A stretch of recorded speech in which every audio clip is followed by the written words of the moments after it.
श्रीगणेशाय नमः। अथ श्री धूमावती कवचम्। श्रीपार्वत्युवाच धूमावत्यर्चनं शम्भो श्रुतं विस्तरतो मया। कवचं श्रोतुमिच्छामि तस्यादेव वदस्व मे। श्रीभैरव उवाच शृणु देवि परं गुह्यं न प्रकाश्यं कलौ युगे।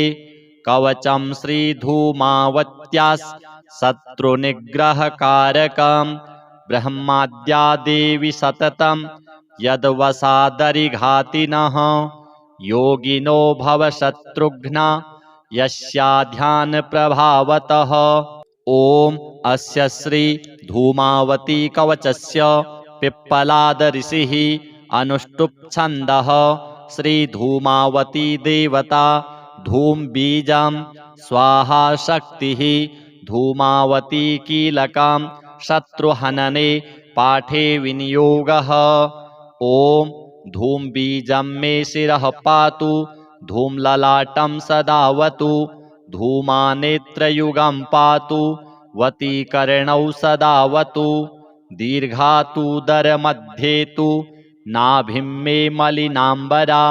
शूर्पहन्ता पातु गुह्यं रुक्षा रक्षतु जानुनि मुखं मे पातु भीमाख्या स्वाहा रक्षतु नासिकां। सर्वं विद्यावतु कण्ठं विवरणा बाहुयुग्मकं चञ्चला हृदयं पातु धृष्टा पार्श्वं सदावतु धूमहस्ता सदा पातु पादौ पातु भयावहा प्रवृद्धरोमा तु भृशं कुटिला कुटिलेक्षणा क्षुत्पिपाशार्दिता देवी भयदा कलहप्रिया। सर्वाङ्गं पातु मे देवी सर्वशत्रुविनाशिनी। इति ते कवचं पुण्यं कथितं भुवि दुर्लभं न प्रकाश्यं न प्रकाश्यं न प्रकाश्यं कलौ युगे। पठनीयं महादेवी त्रिसन्ध्यं ध्यानतत्परैः दुष्टाभिचारो देवेशि तद्गात्रं नैव संस्पृशेत्। अथ श्री धूमावती अष्टोत्तरशतनाम स्तोत्रम्।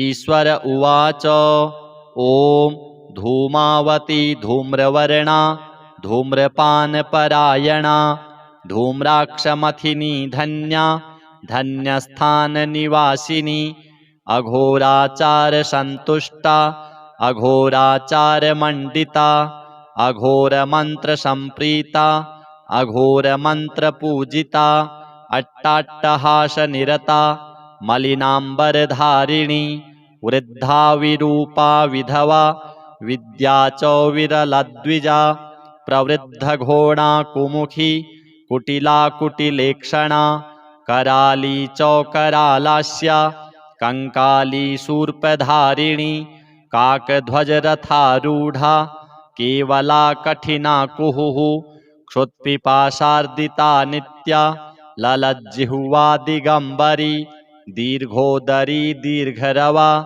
दीर्घांगी दीर्घमस्तका विमुक्तकुन्तला कीर्त्या कैलासस्थानवासिनी क्रूरा कालस्वरूपा च कालचक्रप्रवर्तिनी विवरणा चञ्चला दुष्टा दुष्टविध्वंसकारिणी चण्डी चण्डस्वरूपा च चामुण्डा चण्डनिःस्वना चण्डवेगा चण्डगतिश्चण्डमुण्डविनाशिनी चाण्डालिनी चित्ररेखा चित्रांगी चित्ररूपिणी कृष्णा कपर्दिनी कुल्ला कृष्णारूपा क्रियावती कुम्भस्तनी महोन्मत्ता मदिरापानविह्वला चतुर्भुजा ललज्जिह्वा शत्रुसंहारकारिणी शवारूढ़ा शवगता श्मशानस्थानवासिनी दुराराध्या दुराचारा दुर्जनप्रीतिदायिनी निर्मांसा च निराकारा धूमहस्तावरान्विता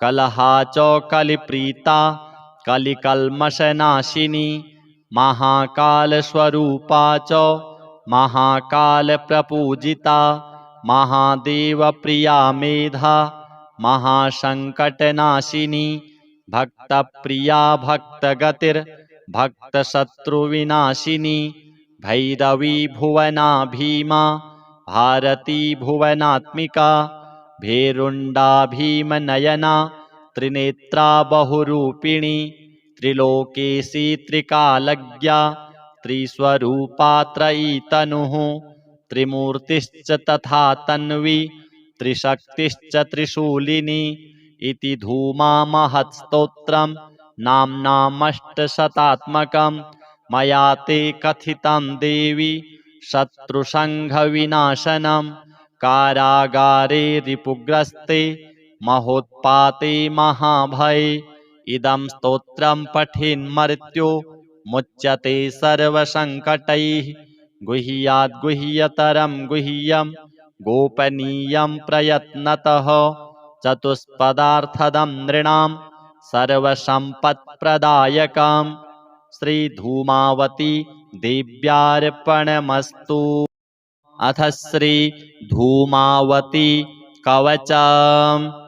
श्रीपार्वत्युवाच धूमावत्यर्चनं शम्भो श्रुतं विस्तरतो मया कवचं श्रोतुमिच्छामि तस्यादेव वदस्व मे। श्रीभैरव उवाच शृणु देवि परं गुह्यं न प्रकाश्यं कलौ युगे कवचं श्रीधूमावत्याः शत्रुनिग्रहकारकम् ब्रह्माद्या देवी सततं यद्वसादरिघातिनः योगिनो भवशत्रुघ्ना यस्याध्यानप्रभावतः। ॐ अस्य श्रीधूमावती कवचस्य पिप्पलाद ऋषिः अनुष्टुप् छन्दः।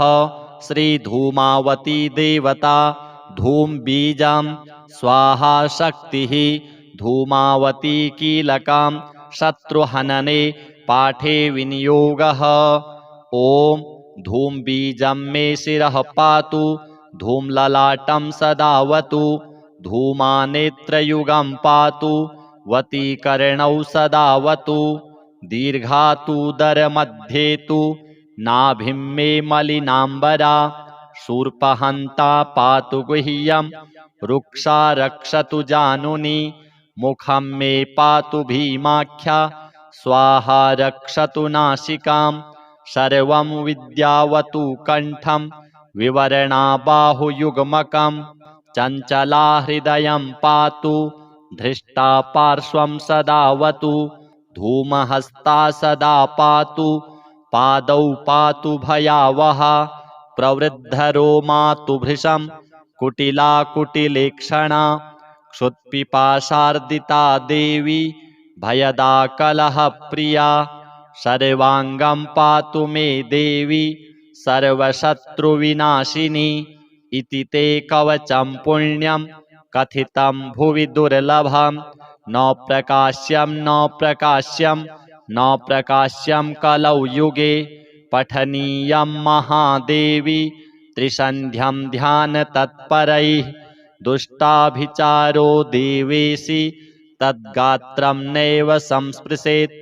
अथ श्रीधूमावती अष्टोत्तरशतनाम स्तोत्रम्।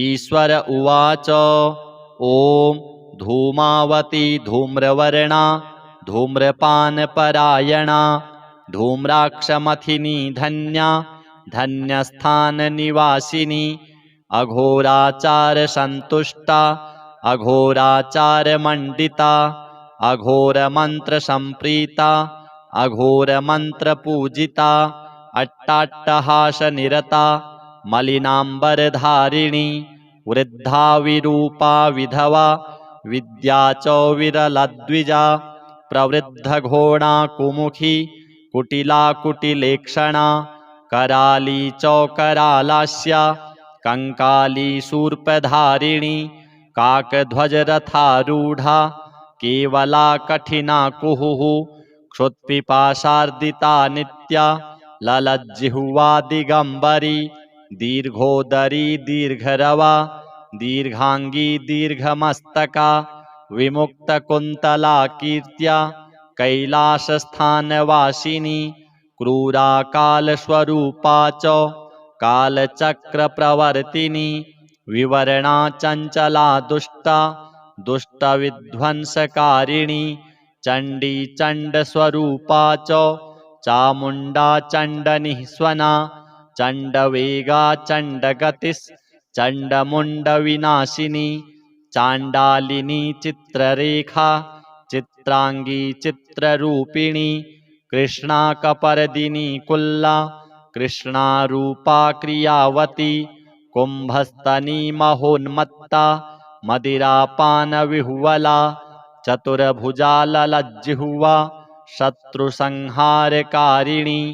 शवारूढ़ा शवगता श्मशानस्थानवासिनी दुराराध्या दुराचारा दुर्जनप्रीतिदायिनी निर्मांसा च निराकारा धूमहस्तावरान्विता कलहा च कलिप्रीता कलिकल्मषनाशिनी महाकालस्वरूपा च महाकालप्रपूजिता महादेवप्रिया मेधा महासंकटनाशिनी भक्तप्रिया भक्तगतिर्भक्तशत्रुविनाशिनी भैरवी भुवना भीमा भारती भुवनात्मिका भेरुण्डा भीमनयना त्रिनेत्रा बहुरूपिणी त्रिलोकेशी त्रिकालज्ञा त्रिस्वरूपा त्रयी तनुः त्रिमूर्तिश्च तथा तन्वी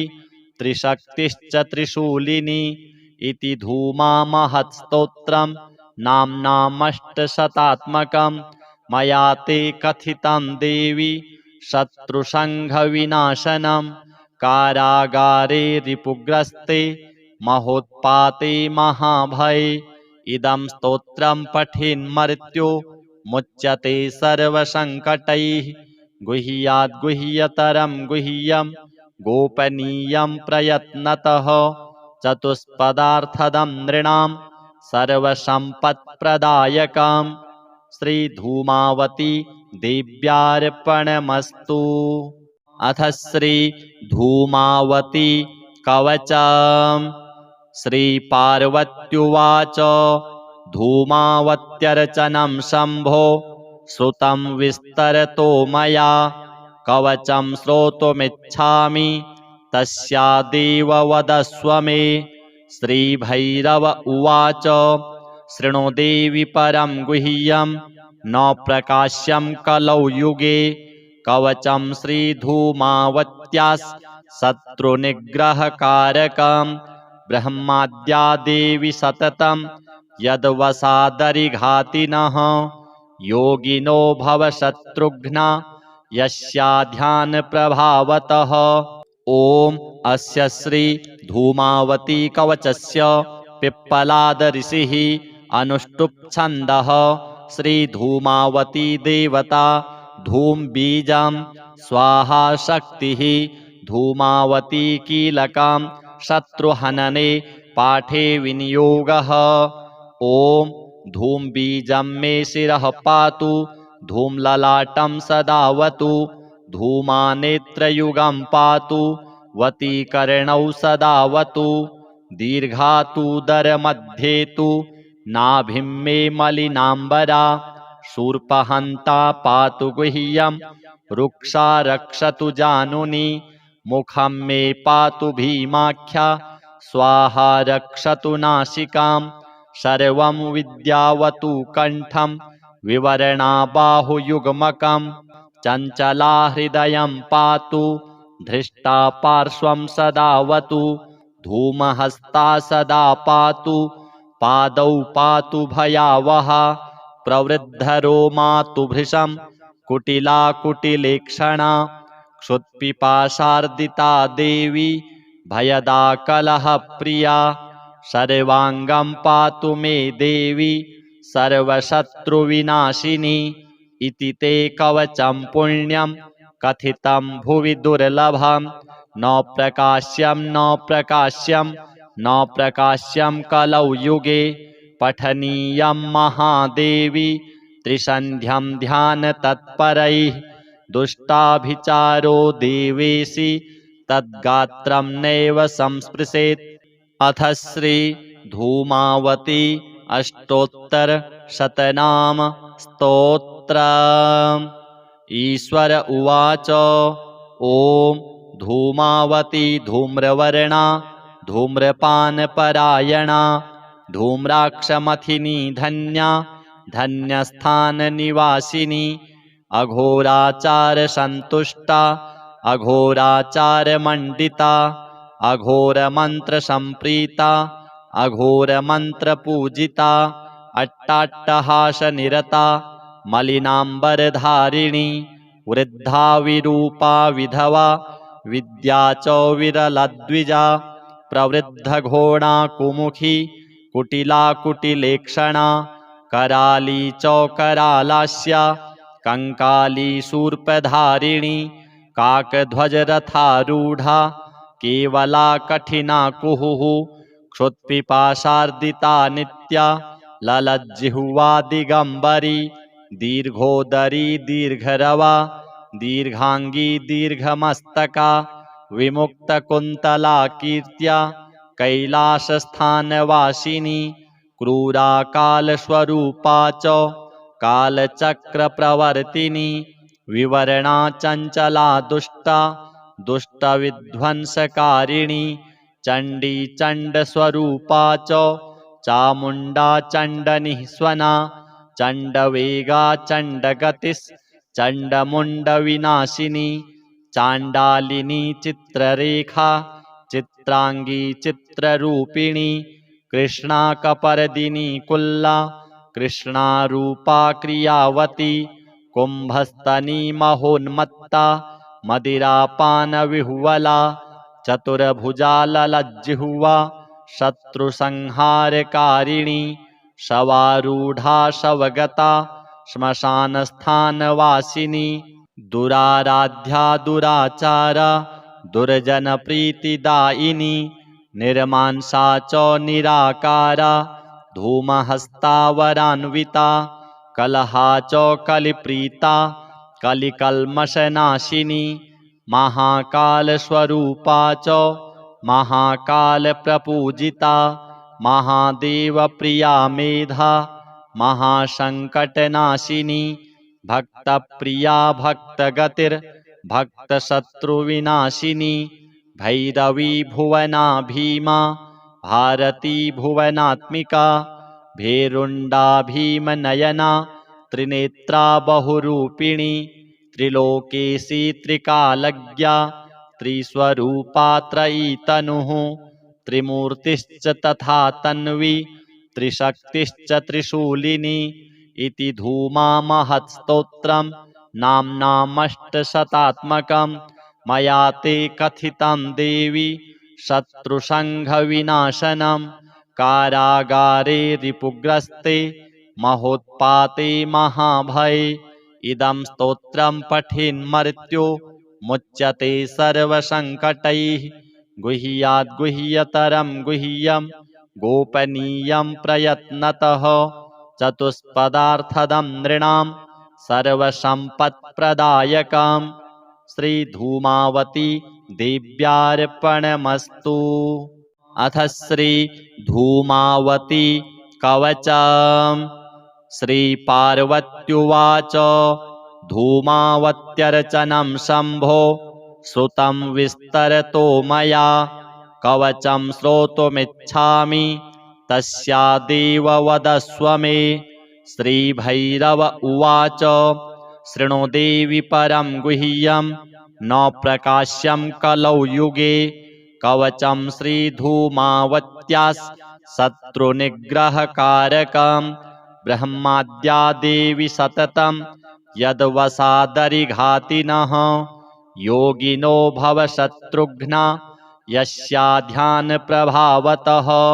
ॐ अस्य श्री धूमावती कवचस्य पिप्पलाद ऋषिः अनुष्टुप् छन्दः श्रीधूमावती देवता धूमबीजं स्वाहा शक्तिः धूमावती कीलकं शत्रुहनने पाठे विनियोगः।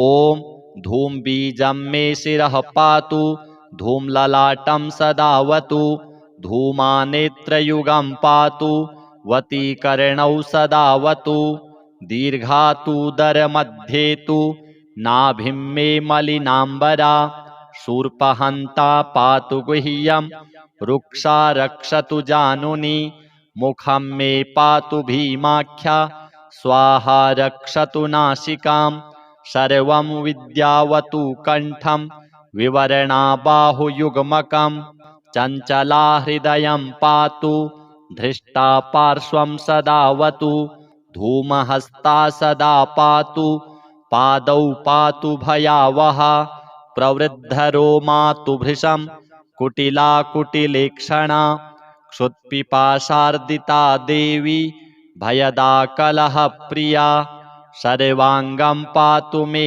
देवी सर्वशत्रुविनाशिनी इति ते कवचं पुण्यं कथितं भुवि दुर्लभं न प्रकाश्यं न प्रकाश्यं न प्रकाश्यं कलौ युगे पठनीयं महादेवी त्रिसन्ध्यं ध्यानतत्परैः दुष्टाभिचारो देवेशि तद्गात्रं नैव संस्पृशेत्।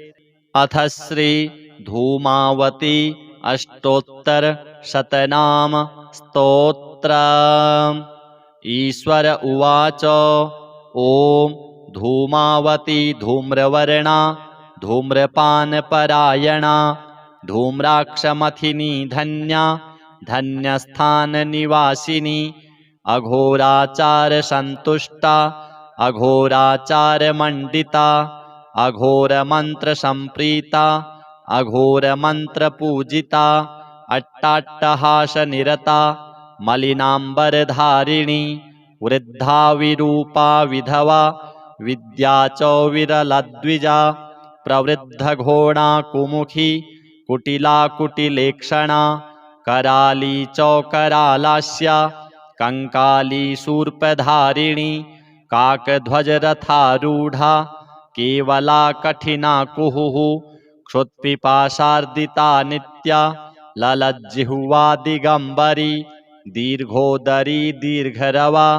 दीर्घांगी दीर्घमस्तका विमुक्तकुन्तला कीर्त्या कैलासस्थानवासिनी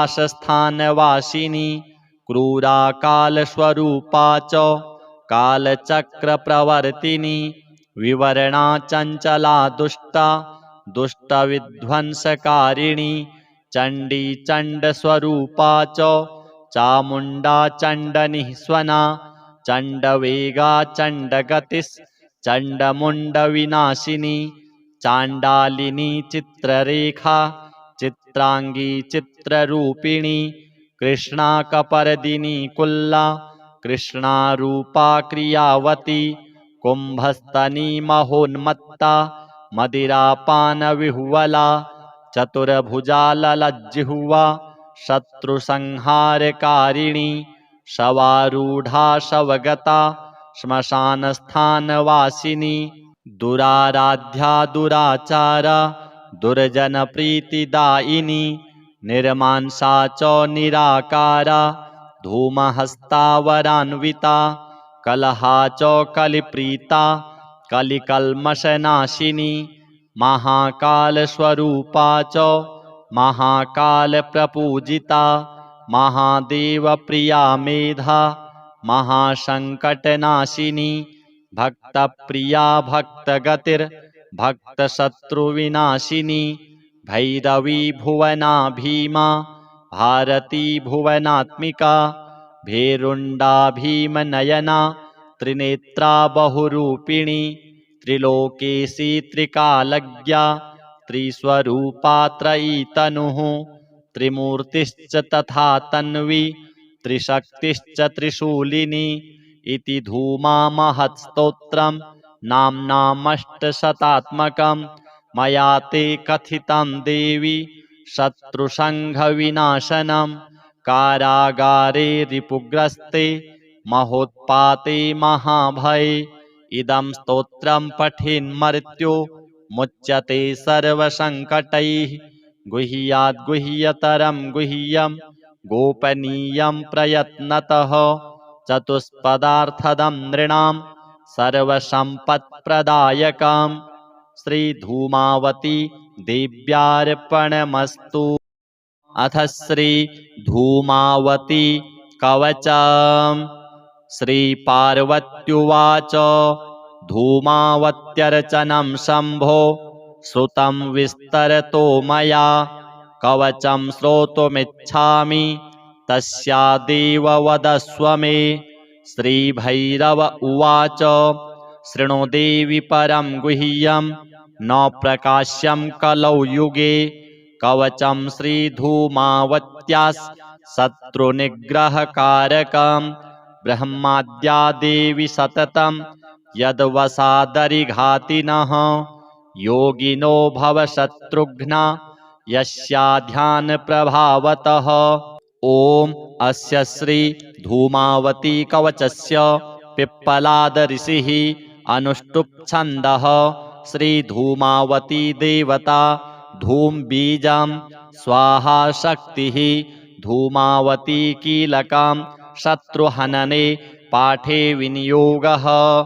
ॐ धूम बीजं मे शिरः पातु धूमललाटं सदावतु धूमानेत्रयुगं पातु वतीकर्णौ सदावतु दीर्घातुदरमध्ये तु नाभिं मे मलिनाम्बरा शूर्पहन्ता पातु गुह्यं रुक्षा रक्षतु जानुनि मुखं मे पातु भीमाख्या स्वाहा रक्षतु नासिकां सर्वं विद्यावतु कण्ठं विवरणा बाहुयुग्मकं चञ्चला हृदयं पातु धृष्टा पार्श्वं सदावतु धूमहस्ता सदा पातु पादौ पातु भयावहा प्रवृद्धरोमा तु भृशं कुटिला कुटिलेक्षणा क्षुत्पिपाशार्दिता देवी भयदा कलहप्रिया सर्वाङ्गं पातु मे देवी सर्वशत्रुविनाशिनी। इति ते कवचं पुण्यं कथितं भुवि दुर्लभं न प्रकाश्यं न प्रकाश्यं न प्रकाश्यं कलौ युगे पठनीयं महादेवी त्रिसन्ध्यं ध्यानतत्परैः दुष्टाभिचारो देवेशि तद्गात्रं नैव संस्पृशेत्। अथ श्री धूमावती अष्टोत्तरशतनाम स्तोत्रम्। ईश्वर उवाच ॐ धूमावती धूम्रवर्णा धूम्रपानपरायणा धूम्राक्षमथिनी धन्या धन्यस्थाननिवासिनी अघोराचारसन्तुष्टा अघोराचारमण्डिता अघोरमन्त्रसम्प्रीता अघोरमन्त्रपूजिता अट्टाट्टहासनिरता मलिनाम्बरधारिणी वृद्धा विरूपा विधवा विद्या च विरलद्विजा प्रवृद्धघोणा कुमुखी कुटिला कुटिलेक्षणा कराली च करालास्या कंकाली शूर्पधारिणी काकध्वजरथारूढ़ा केवला कठिना कुहुः क्षुत्पिपाशार्दिता नित्या ललज्जिह्वा दिगंबरी दीर्घोदरी दीर्घरवा दीर्घांगी दीर्घमस्तका विमुक्तकुन्तला कीर्त्या कैलासस्थानवासिनी क्रूरा कालस्वरूपा च कालचक्रप्रवर्तिनी विवरणा चञ्चला दुष्टा दुष्टविध्वंसकारिणी चण्डी चण्डस्वरूपा च चामुण्डा चण्डनिःस्वना चण्डवेगा चण्डगतिश्चण्डमुण्डविनाशिनी चाण्डालिनी चित्ररेखा चित्रांगी चित्ररूपिणी कृष्णा कपर्दिनी कुल्ला कृष्णा रूपा क्रियावती कुंभस्तनी महोन्मत्ता मदिरापान विह्वला चतुर्भुजा ललज्जिह्वा शत्रुसंहारकारिणी शवारूढ़ा शवगता श्मशानस्थानवासिनी दुराराध्या दुराचारा दुर्जनप्रीतिदायिनी निर्मांसा च निराकारा धूमहस्तावरान्विता कलहा च कलिप्रीता कलिकल्मषनाशिनी महाकालस्वरूपा च महाकालप्रपूजिता महादेवप्रिया मेधा महासंकटनाशिनी भक्तप्रिया भक्तगतिर्भक्तशत्रुविनाशिनी भैरवी भुवना भीमा भारती भुवनात्मिका भेरुण्डा भीमनयना त्रिनेत्रा बहुरूपिणी त्रिलोकेशी त्रिकालज्ञा त्रिस्वरूपा त्रयी तनुः त्रिमूर्तिश्च तथा तन्वी त्रिशक्तिश्च त्रिशूलिनी इति धूमा महत्स्तोत्रम् नाम्नामष्टशतात्मकम् मया ते कथितं देवी शत्रुसंघविनाशनम् कारागारे रिपुग्रस्ते महोत्पाते महाभये इदं स्तोत्रं पठेन्मर्त्यो मुच्यते सर्वसङ्कटैः गुह्याद् गुह्यतरं गुह्यं गोपनीयं प्रयत्नतः चतुष्पदार्थदं नृणां सर्वसम्पत्प्रदायकं श्रीधूमावती देव्यार्पणमस्तु। अथ श्रीधूमावती कवचम्। श्रीपार्वत्युवाच धूमावत्यर्चनं शम्भो श्रुतं विस्तरतो मया कवचं श्रोतुमिच्छामि तस्यादेव वदस्व मे। श्रीभैरव उवाच शृणु देवि परं गुह्यं न प्रकाश्यं कलौ युगे कवचं श्रीधूमावत्याः शत्रुनिग्रहकारकं ब्रह्माद्या देवी सततं यद्वसादरिघातिनः योगिनो भवशत्रुघ्ना यस्या ध्यानप्रभावतः। ॐ अस्य श्री धूमावती कवचस्य पिप्पलाद ऋषिः अनुष्टुप् छन्दः। श्री धूमावती देवता धूम बीजं स्वाहा शक्तिः धूमावती कीलकं शत्रुहनने पाठे विनियोगः।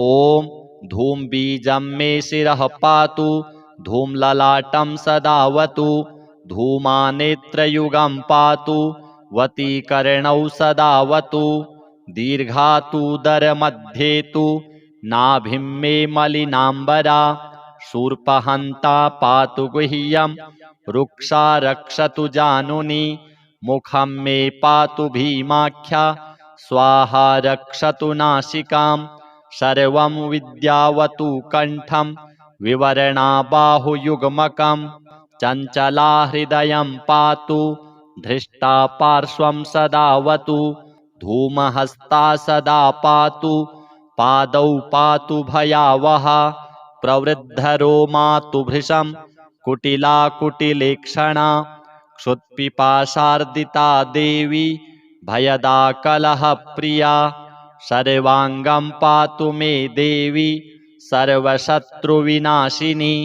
इति ते कवचं पुण्यं कथितं भुवि दुर्लभं न प्रकाश्यं न प्रकाश्यं न प्रकाश्यं कलौ युगे पठनीयं महादेवी त्रिसन्ध्यं ध्यानतत्परैः दुष्टाभिचारो देवेशि तद्गात्रं नैव संस्पृशेत्।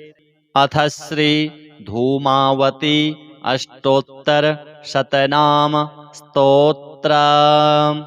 ईश्वर उवाच ॐ धूमावती धूम्रवर्णा धूम्रपानपरायणा धूम्राक्षमथिनी धन्या धन्यस्थाननिवासिनी अघोराचारसन्तुष्टा अघोराचारमण्डिता अघोरमन्त्रसम्प्रीता अघोरमन्त्रपूजिता अट्टाट्टहासनिरता मलिनाम्बरधारिणी वृद्धा विरूपा विधवा विद्या च विरलद्विजा प्रवृद्धघोणा कुमुखी कुटिला कुटिलेक्षणा कराली च करालास्या कंकाली शूर्पधारिणी काकध्वजरथारूढ़ा केवला कठिना कुहुः क्षुत्पिपाशार्दिता नित्या ललज्जिह्वा दिगंबरी दीर्घोदरी दीर्घरवा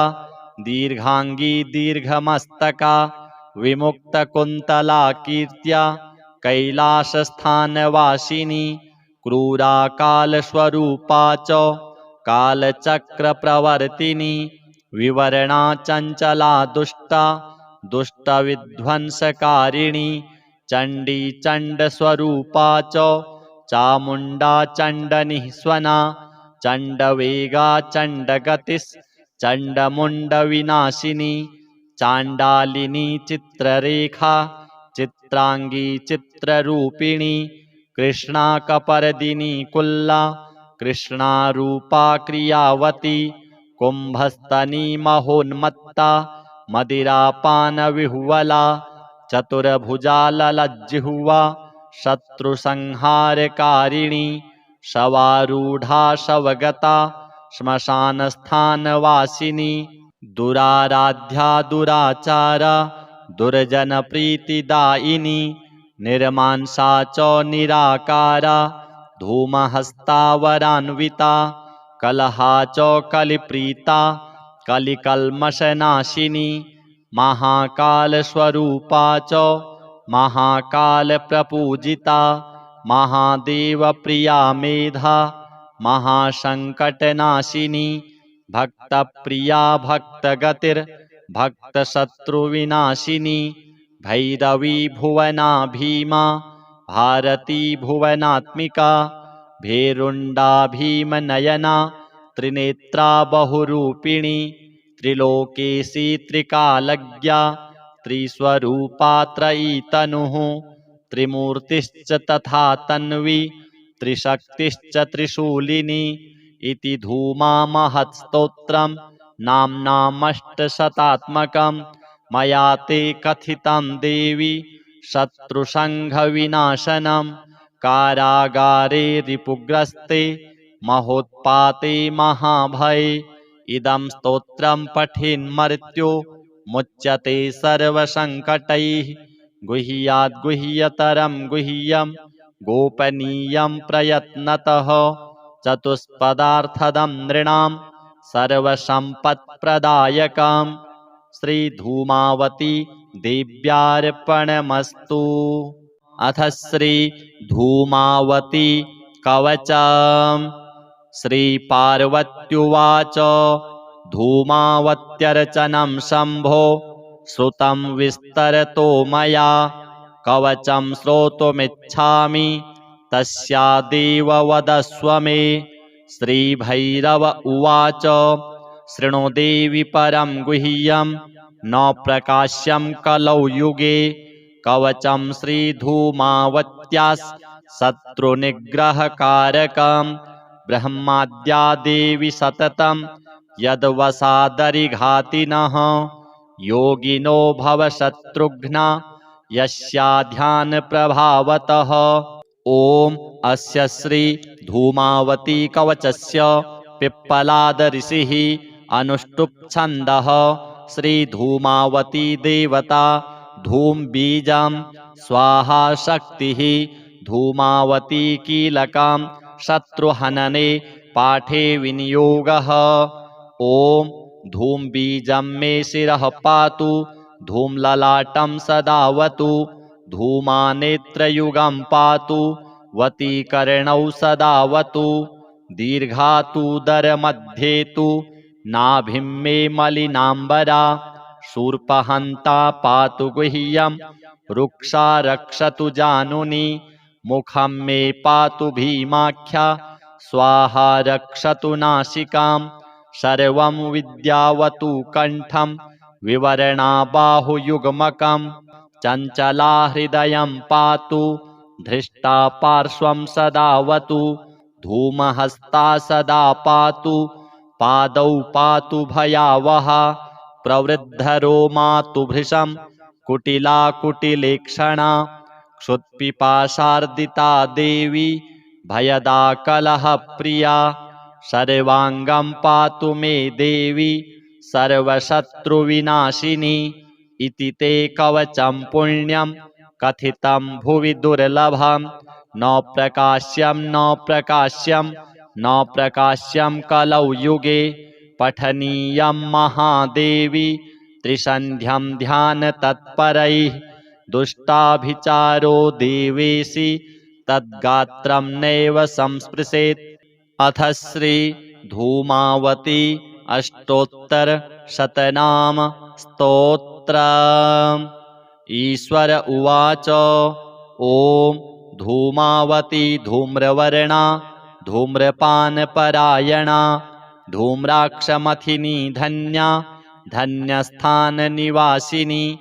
अघोराचार संतुष्टा अघोराचारमण्डिता अघोरमन्त्र संप्रीता अघोरमन्त्रपूजिता अट्टाट्टहासनिरता मलिनाम्बरधारिणी वृद्धा विरूपा विधवा विद्या च विरलद्विजा प्रवृद्धघोणा कुमुखी कुटिला कुटिलेक्षणा कराली च करालास्या कंकाली शूर्पधारिणी काकध्वजरथारूढ़ा केवला कठिना कुहुः क्षुत्पिपाशार्दिता नित्या ललज्जिह्वा दिगंबरी दीर्घोदरी दीर्घरवा दीर्घांगी दीर्घमस्तका विमुक्तकुन्तला कीर्त्या कैलासस्थानवासिनी क्रूरा कालस्वरूपा च कालचक्रप्रवर्तिनी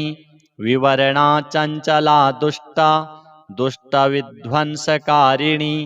चंडी चंडस्वरूपा च चामुंडा चंडनिःस्वना चंडवेगा चंडगतिस् चंडमुंडविनाशिनी चांडालिनी चित्ररेखा चित्रांगी चित्ररूपिणी कृष्णा कपर्दिनी कुल्ला कृष्णा रूपा क्रियावती कुंभस्तनी महोन्मत्ता मदिरापान विह्वला चतुर्भुजा ललज्जिह्वा शत्रुसंहारकारिणी शवारूढ़ा शवगता श्मशानस्थानवासिनी दुराराध्या दुराचारा दुर्जनप्रीतिदायिनी निर्मांसा च निराकारा धूमहस्तावरान्विता कलहा च कलिप्रीता कलिकल्मषनाशिनी महाकालस्वरूपा च महाकालप्रपूजिता महादेवप्रिया मेधा महासंकटनाशिनी भक्तप्रिया भक्तगतिर्भक्तशत्रुविनाशिनी भैरवी भुवना भीमा भारती भुवनात्मिका भेरुंडा भीमनयना त्रिनेत्रा बहुरूपिणी त्रिलोकेशी त्रिकालज्ञा त्रिस्वरूपा त्रयी तनुः त्रिमूर्तिश्च तथा तन्वी त्रिशक्तिश्च त्रिशूलिनी इति धूमा महत्स्तोत्रम् नाम्नामष्टशतात्मकम् मया ते कथितं देवी शत्रुसंघविनाशनम् कारागारे रिपुग्रस्ते महोत्पाते महाभये इदं स्तोत्रं पठेन्मर्त्यो मुच्यते सर्वसंकटैः गुह्याद् गुह्यतरं गुह्यं गोपनीयं प्रयत्नतः चतुष्पदार्थदं नृणां सर्वसम्पत्प्रदायकम् श्रीधूमावती देव्यार्पणमस्तु। अथ श्री धूमावती कवचम्।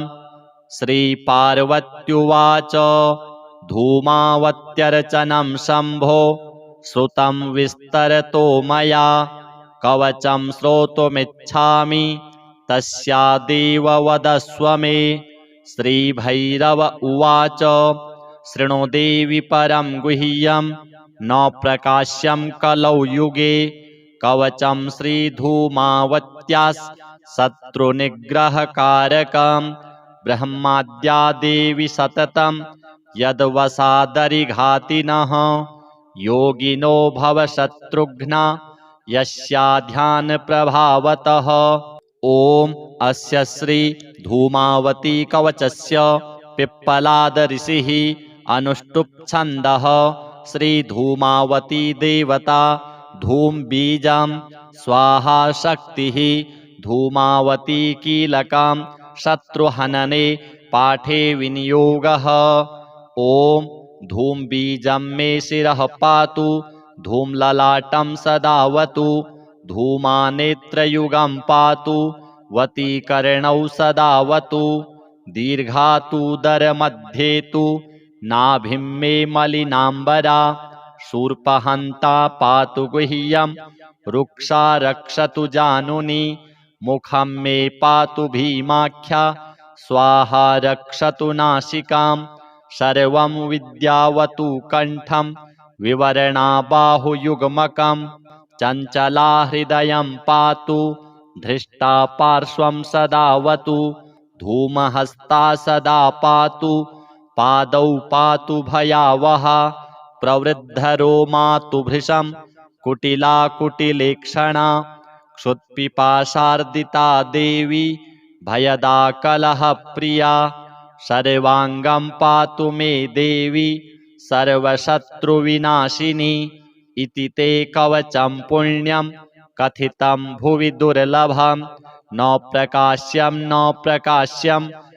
प्रकाश्यं कलौ युगे पठनीयं महादेवी त्रिसन्ध्यं ध्यानतत्परैः दुष्टाभिचारो देवेशि तद्गात्रं नैव संस्पृशेत्। अथ श्री धूमावती अष्टोत्तरशतनाम स्तोत्रम्। ईश्वर उवाच ॐ धूमावती धूम्रवर्णा धूम्रपानपरायणा धूम्राक्षमथिनी धन्या धन्यस्थाननिवासिनी अघोराचारसन्तुष्टा अघोराचारमण्डिता अघोरमन्त्रसम्प्रीता अघोरमन्त्रपूजिता अट्टाट्टहासनिरता मलिनाम्बरधारिणी वृद्धा विरूपा विधवा विद्या च विरलद्विजा प्रवृद्धघोणा कुमुखी कुटिला कुटिलेक्षणा कराली च करालास्या कंकाली शूर्पधारिणी काकध्वजरथारूढा केवला कठिना कुहुः क्षुत्पिपाशार्दिता नित्या ललज्जिह्वा दिगम्बरी दीर्घोदरी दीर्घरवा दीर्घांगी दीर्घमस्तका विमुक्तकुन्तला कीर्त्या कैलासस्थानवासिनी क्रूरा कालस्वरूपा च कालचक्रप्रवर्तिनी विवरणा चञ्चला दुष्टा दुष्टविध्वंसकारिणी चण्डी चण्डस्वरूपा च चामुण्डा चण्डनिःस्वना चण्डवेगा चण्डगतिश्चण्डमुण्डविनाशिनी चाण्डालिनी चित्ररेखा चित्रांगी चित्ररूपिणी कृष्णा कपर्दिनी कुल्ला कृष्णारूपा क्रियावती कुम्भस्तनी महोन्मत्ता मदिरापानविह्वला चतुर्भुजा ललज्जिह्वा शत्रुसंहारकारिणी शवारूढ़ा शवगता श्मशानस्थानवासिनी दुराराध्या दुराचारा दुर्जनप्रीतिदायिनी निर्मांसा च निराकारा धूमहस्तावरान्विता कलहा च कलिप्रीता कलिकल्मषनाशिनी महाकालस्वरूपा च महाकालप्रपूजिता महादेवप्रिया मेधा महासंकटनाशिनी भक्तप्रिया भक्तगतिर्भक्तशत्रुविनाशिनी भैरवी भुवना भीमा भारती भुवनात्मिका भेरुण्डा भीमनयना त्रिनेत्रा बहुरूपिणी त्रिलोकेशी त्रिकालज्ञा त्रिस्वरूपा त्रयी तनुः त्रिमूर्तिश्च तथा तन्वी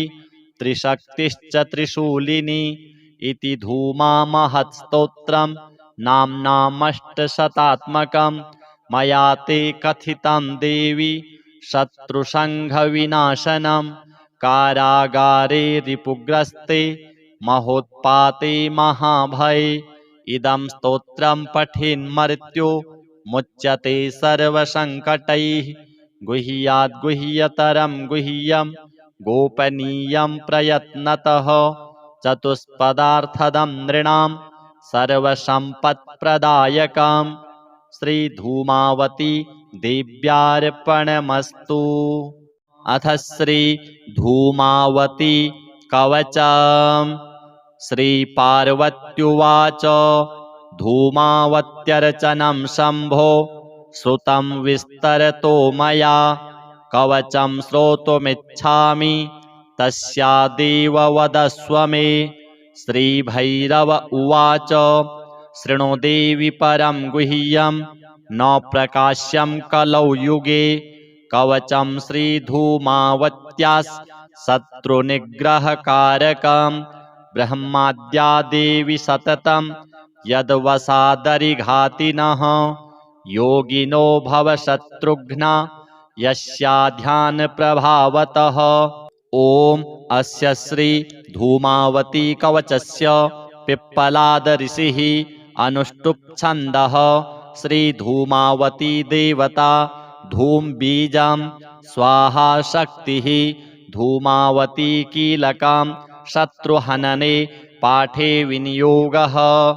ॐ धूम बीजं मे शिरः पातु धूमललाटं सदावतु धूमानेत्रयुगं पातु वतीकर्णौ सदावतु दीर्घातुदरमध्ये तु नाभिं मे मलिनाम्बरा शूर्पहन्ता पातु गुह्यं रुक्षा रक्षतु जानुनि मुखं मे पातु भीमाख्या स्वाहा रक्षतु नासिकां सर्वं विद्यावतु कण्ठं विवरणा बाहुयुग्मकं चञ्चला हृदयं पातु धृष्टा पार्श्वं सदावतु धूमहस्ता सदा पातु पादौ पातु भयावहा प्रवृद्धरोमा तु भृशं कुटिला कुटिलेक्षणा क्षुत्पिपाशार्दिता देवी भयदा कलहप्रिया सर्वाङ्गं पातु मे देवी सर्वशत्रुविनाशिनी। इति ते कवचं पुण्यं कथितं भुवि दुर्लभं न प्रकाश्यं न प्रकाश्यं न प्रकाश्यं कलौ युगे पठनीयं महादेवी त्रिसन्ध्यं ध्यानतत्परैः दुष्टाभिचारो देवेशि तद्गात्रं नैव संस्पृशेत्। अथ श्री धूमावती अष्टोत्तरशतनाम स्तोत्रम्।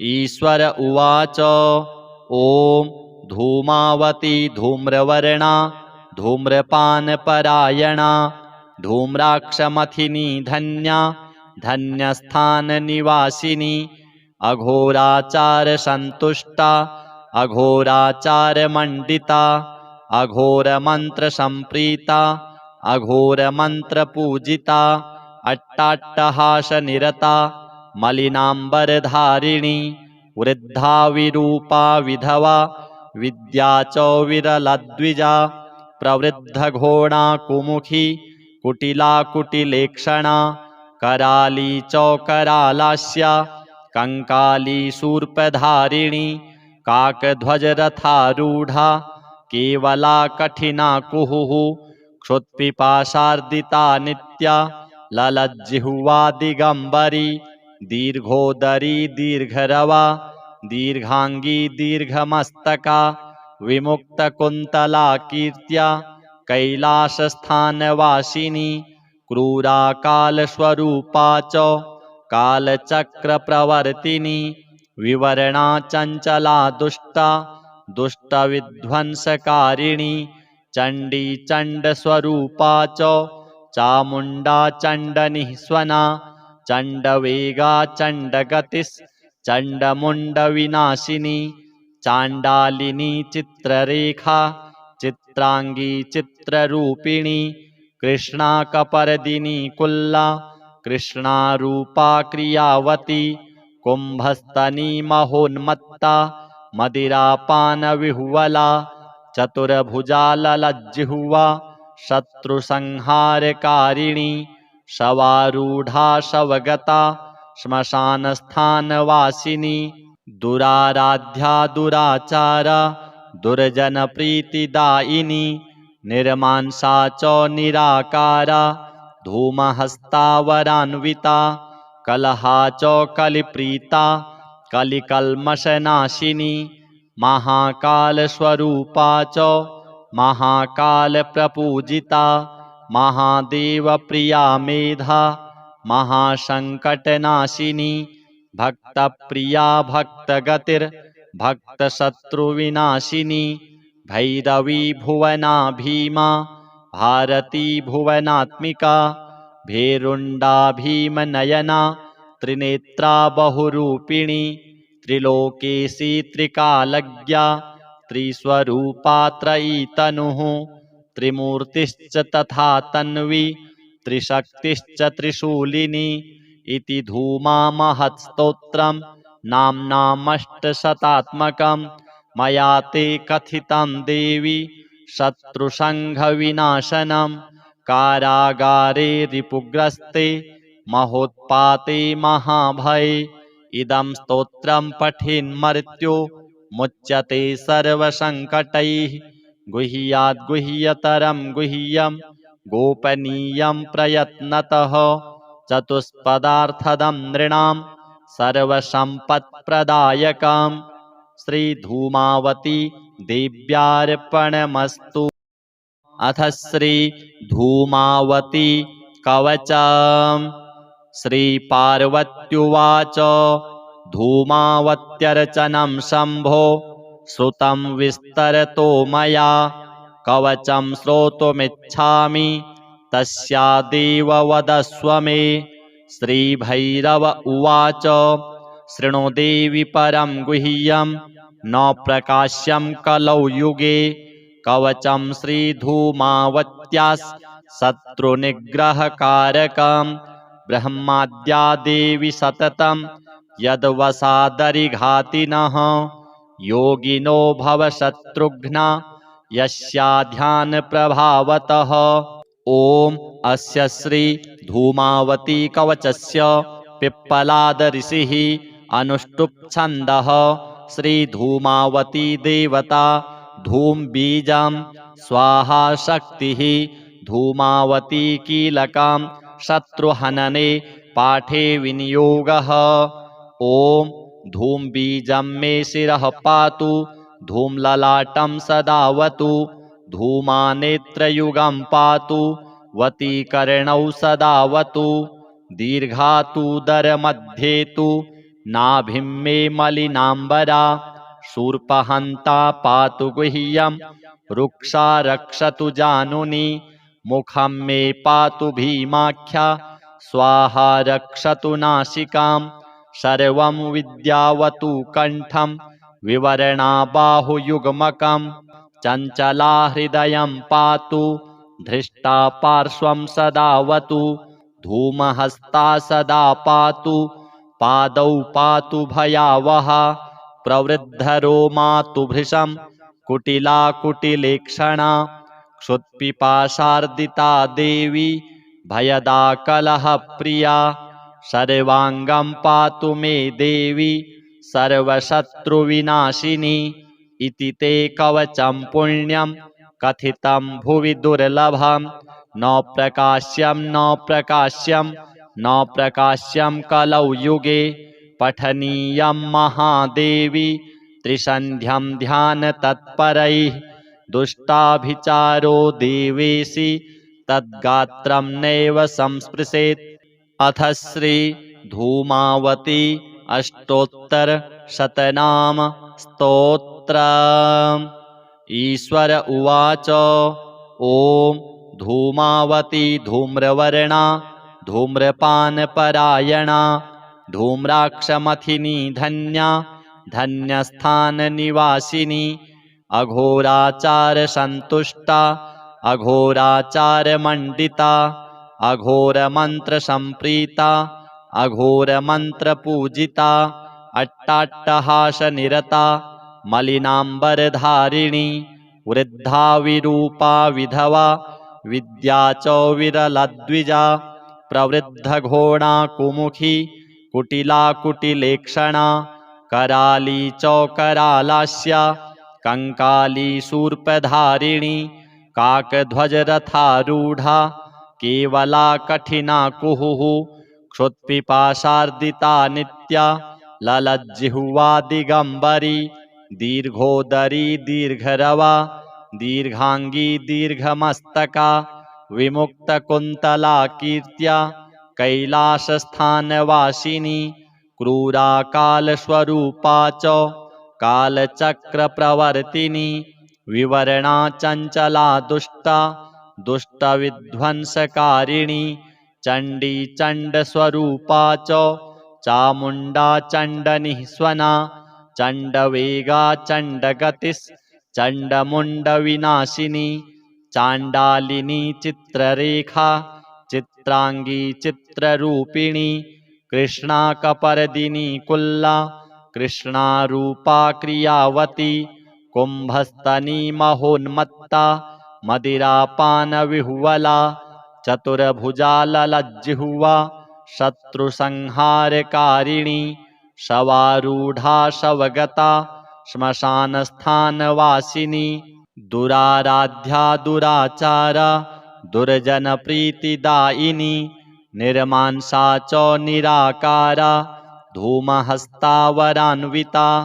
कलहा च कलिप्रीता कलिकल्मषनाशिनी महाकालस्वरूपा च महाकालप्रपूजिता महादेवप्रिया मेधा महासंकटनाशिनी भक्तप्रिया भक्तगतिर्भक्तशत्रुविनाशिनी भैरवी भुवना भीमा भारती भुवनात्मिका भेरुंडा भीमनयना त्रिनेत्रा बहुरूपिणी त्रिलोकेशी त्रिकालज्ञा त्रिस्वरूपा त्रयी तनुः त्रिमूर्तिश्च तथा तन्वी त्रिशक्तिश्च त्रिशूलिनी इति धूमा महत्स्तोत्रम् नाम्नामष्टशतात्मकम् मया ते कथितं देवी शत्रुसंघविनाशनम् कारागारे रिपुग्रस्ते महोत्पाते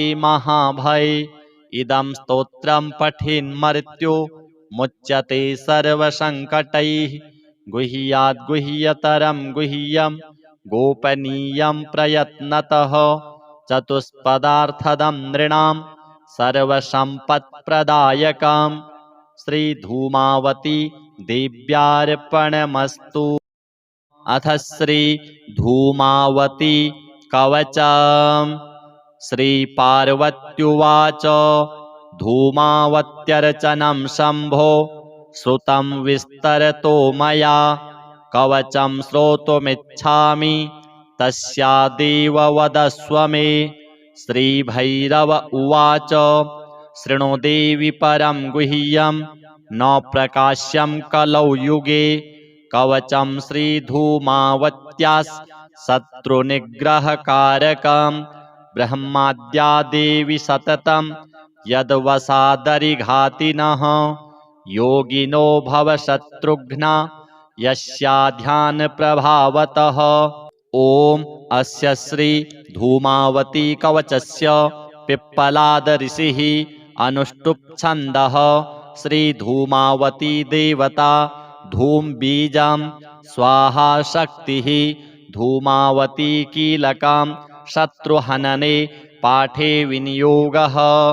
ॐ धूम बीजं मे शिरः पातु धूमललाटं सदावतु धूमानेत्रयुगं पातु वतीकर्णौ सदावतु दीर्घातुदरमध्ये तु नाभिं मे मलिनाम्बरा शूर्पहन्ता पातु गुह्यं रुक्षा रक्षतु जानुनी मुखं मे पातु भीमाख्या स्वाहा रक्षतु नासिकां सर्वं विद्यावतु कण्ठं विवरणा बाहुयुग्मकं चञ्चला हृदयं पातु धृष्टा पार्श्वं सदावतु धूमहस्ता सदा पातु पादौ पातु भयावहा प्रवृद्धरोमातु भृशं कुटिला कुटिलेक्षणा क्षुत्पिपाशार्दिता देवी भयदा कलहप्रिया सर्वाङ्गं पातु मे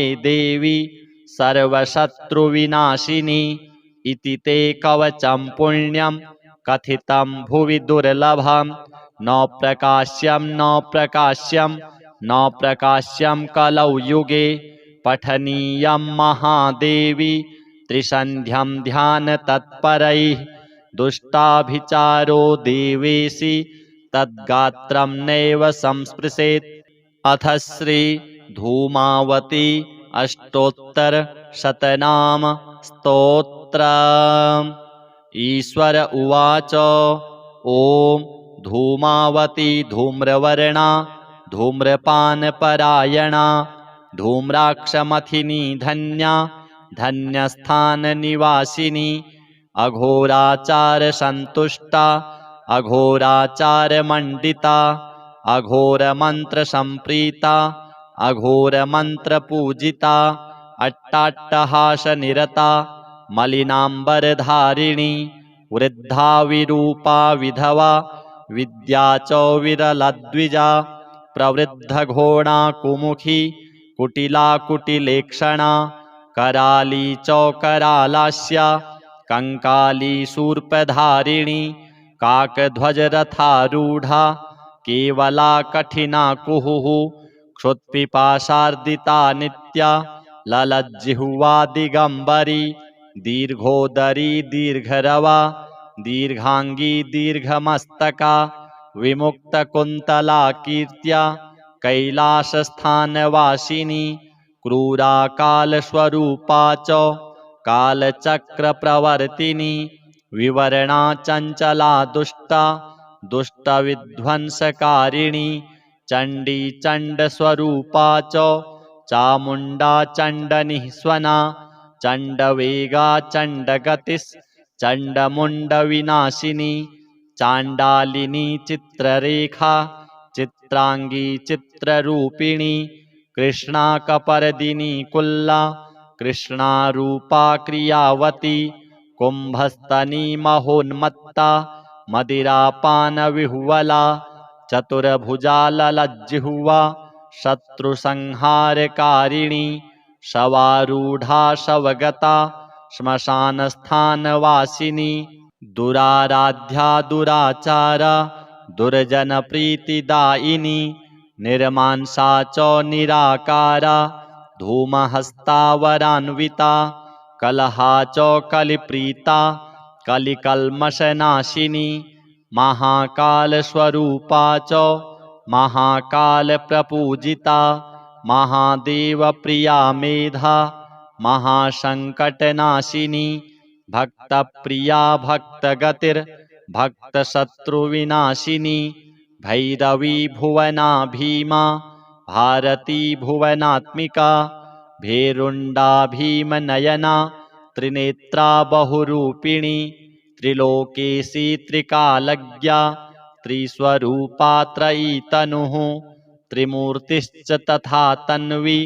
त्रिशक्तिश्च त्रिशूलिनी इति धूमा महत्स्तोत्रम् नाम्नामष्टशतात्मकं मया ते कथितं देवी शत्रुसंघविनाशनं कारागारे रिपुग्रस्ते महोत्पाते महाभये इदं स्तोत्रं पठेन्मर्त्यो मुच्यते सर्वसंकटैः गुह्याद् गुह्यतरं गुह्यं गोपनीयं प्रयत्नतः चतुष्पदार्थदं नृणां सर्वसम्पत्प्रदायकं श्रीधूमावती देव्यार्पणमस्तु।